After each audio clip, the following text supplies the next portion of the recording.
Today, we're privileged to welcome Natasha Hawker, a distinguished figure in the Australian HR landscape and the Managing Director of Employee Matters. Over the last 30 years, Natasha has helped to hire, manage, and exit thousands of employees for businesses around the world and has built a reputation for pragmatic yet visionary HR guidance. She is a sought-after speaker and commentator, and her insights have been featured on numerous media channels and podcasts. Natasha is the author of an Amazon bestseller book, From Hire to Fire and Everything in Between. Natasha leads Employee Matters to help business owners with their people management, and she is now also a mentor and advisor to business owners. So welcome, Natasha. Thank you for having me, Adelle. I'm really looking forward to our chat this morning. Me too. So Natasha, my first question for you is, what attracted you or inspired you to create Employee Matters and to take on the role of the CEO or Managing Director?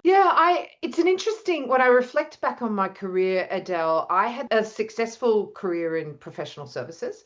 So I believe I learnt corporate best practice there. And now I apply what I learnt there in a way that makes commercial sense to small to medium businesses. And I had, like many women, I had three, well, maybe not many women do it this way, but I had 3 babies in 3 years and no twins. And in my mind, working for a large consulting firm with long hours in those days, and in those days, I think, to be fair, a very inflexible model. It was never going to work for me and my family. And so I did a couple of consulting gigs and I could see that there was a real gap in the market.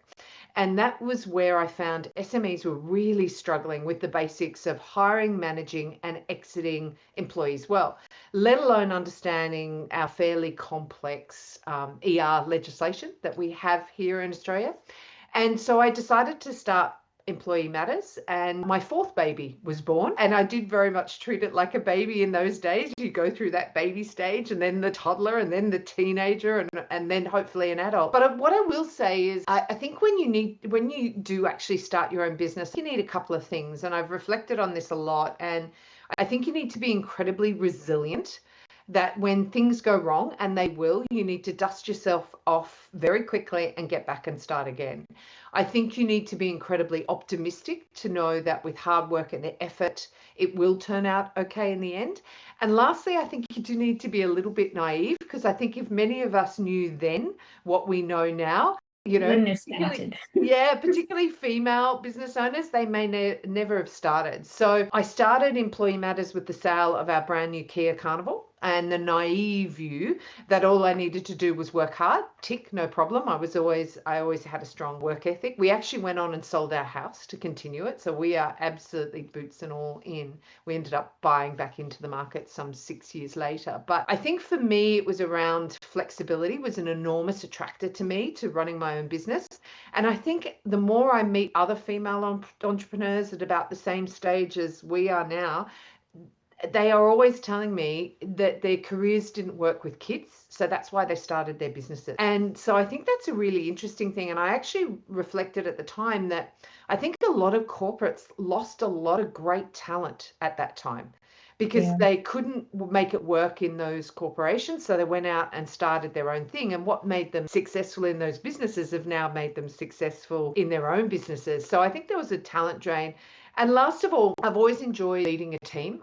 Even back at school, I was primary school captain. I was school captain at high school. So I always envisaged it was never something I was going to do on my own. I always imagined I'd surround myself with team. And I also knew even back then that I wasn't good at everything, clearly not. And I needed to surround myself with people who were. That is such a great story. Thank you for sharing that. So when you started, did you have a clear vision of what Employee Matters was there for? Yeah, it's interesting. I actually went to the government website at the time and I found what was a 56-page business plan document, which I meticulously worked through. What I would say is it made me think about a lot of things that I had not given any consideration to whatsoever. So even back then, we even had mission, vision, and goals. I now use a system called EOS, Entrepreneur Operating System, which is much more manageable. It's a double-sided one-pager, And on that, I have my 1-year plan, my 3-year plan, my 10-year plan, my exit price, or my team know my exit price, and my rocks for the quarter. So it's much more manageable. And I share that with my team, because if they don't know where we're going, how are they going to help me get there? And I think that's a really important thing as a CEO or a managing director. The other thing I'd say, Adelle, is I always built my business to sell. I think you work way too hard not to get a payout. I never wanted to buy a job. I was always building an asset to sell down the track. And I think the other thing I'd say is I wanted to provide a space where people, in particular women in HR and recruitment, could have that flexibility to build their career around doing great work, but balancing their caring requirements for their families. But interestingly, we've also attracted highly experienced, particularly HR practitioners at the sunset part of their career, where they don't want to cut and go straight to retirement. They actually want to transition out slowly, working 3 days a week. They really have a strong sense of wanting to give back, but they still want to play golf a couple of times a week. So, and guess what? Our clients benefit from that. And I think back to that flexibility point, I used to say, I've got a really important meeting at 9 o'clock on a Friday when the kids were young. And I would never miss it. It was actually the school assembly. And so I never missed one where my kids were getting an award or they were presenting. And I'm so pleased for that. Like, you don't pay yourself much in the beginning, but I had that time, and you never get that time back. Your kids are only little for a very little amount of time. And so I think that was important. And I think the other thing, though, I'd say is that the reality is that working for yourself is very different. I used to think I worked incredibly hard when I worked for the Big Four. Nowhere near as hard as working for this boss. If you don't work hard and get the results, you don't feed yourself and you don't feed your team. So I think that is really important. And I think it's an important thing to remember. I think the statistic is, Adelle, 50% of businesses fail in the first 2 years, another 50% fail in the next 2 years, and only 1% of businesses in Australia get over $1 million worth of revenue in the first 7. And we were in that group, but it's 1%. So it's incredibly hard. And then the last thing is, I've always dreamed that I'm going to retire to a yacht in Greece. So you have to have that vision, when you're toiling away, why am I doing this? But to be serious, my husband's English. We've always said we're going to spend 6 months of the year here and 6 months of the year there. And that's what keeps you going through those tough times. Yeah, wonderful. I just love that. I think those big picture visions, though, and that drive to keep going, but as you said, that the necessity of having to feed yourself and the team is a driving force. So it kind of been easy, as you alluded to, but what were the most significant challenges that you faced when you were starting up? Pure and simple, lack of knowledge. I didn't have a clue how to run a business, did not have a clue. At the time, I was really good at HR, but I knew nothing about running a business. Now it's flipped. And funnily enough, Adelle, people will meet me and they'll go, oh, I really want you to do my HR. And I go, actually, no, you really won't. My team are infinitely better at this than I am. And I think that's a really important thing. And whilst I still love HR and recruitment and I'm really passionate about it, I can talk about it at this level, but you definitely don't want me in the weeds doing the work. So that's flipped completely. It complete flip. And now I would say, my business skills and what I can give back. And that's because I really heavily invested in my business education. And I would not be sitting here today if I hadn't. Everything from business coaching to becoming a key person of influence to media training to negotiation skills. Women aren't typically good negotiators. They don't ask for what they should get. That was one of the best pieces of training I did. I've done my AICD course and I've spent a serious amount of money on it, but I think it's so important. And I think businesses often cut that bit out and I think flip that, put it in. I am still reaping and using training I did 10 years ago. So I think that's super important. I think the other thing I would say, and this is around standing up and trying to be brave, you have to put yourself out there. I remember my first blog I ever wrote and I was so proud of it and I sent it out to the world and this guy literally teared it to shreds publicly on social media. And I can remember thinking, oh my God, I'm not sure whether I want to actually pop my head above the pulpit again and get a shot taken at it. But you have to. And I think, and that it leads into the next point is at the beginning, you do almost have to take any business that comes your way. But I would suggest to you, that is hard, but that's because you're in that survival mode. But as soon as you can pick and choose your ideal client, do so. That financial survival and charging what you're worth is the other thing. I remember we used to get our clients to pay 2 weeks in arrears, and guess what? We'd start the work and they were very happy because we're doing the work, and then you don't get paid. Well, we flipped that and we said, actually, it's 7-day terms and we don't start work until you pay. Guess what? People pay. And so my cash flow status improved literally overnight. And guess what? Fear.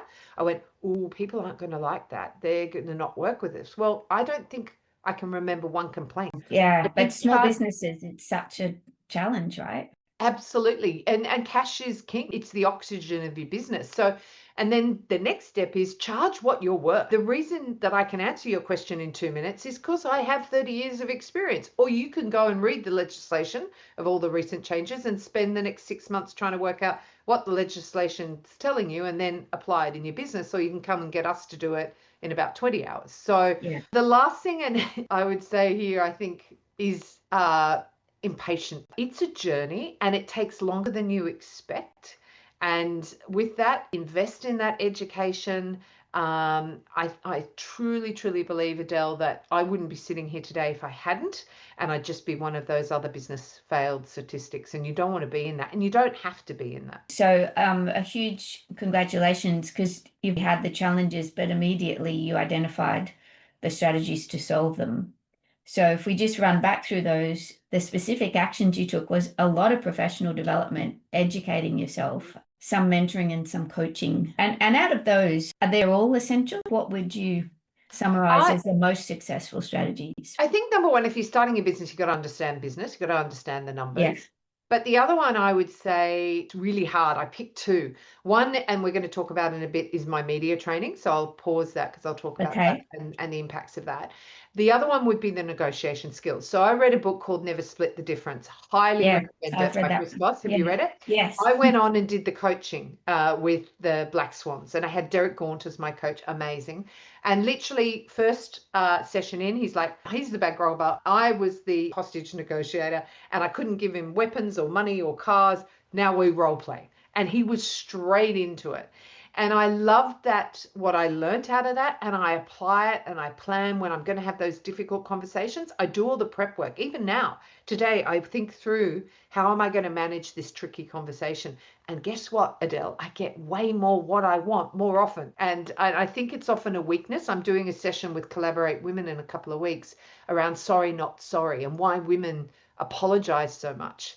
And I think if many women did, and they're very good at his technique, typically, of negotiation skills, I think you can get a lot further, a lot faster. Wonderful. So anything more you'd like to share on those actions or strategies that helped you overcome the challenges? Yeah, I come back to business education all the time. I've learned so much. Apply it immediately and imperfectly. Prolific rather than perfect. Don't let perfect get in the way of trying. I once did a Harrison's assessment, and my self-confidence is ridiculously high, which most people will go, oh, massive ego.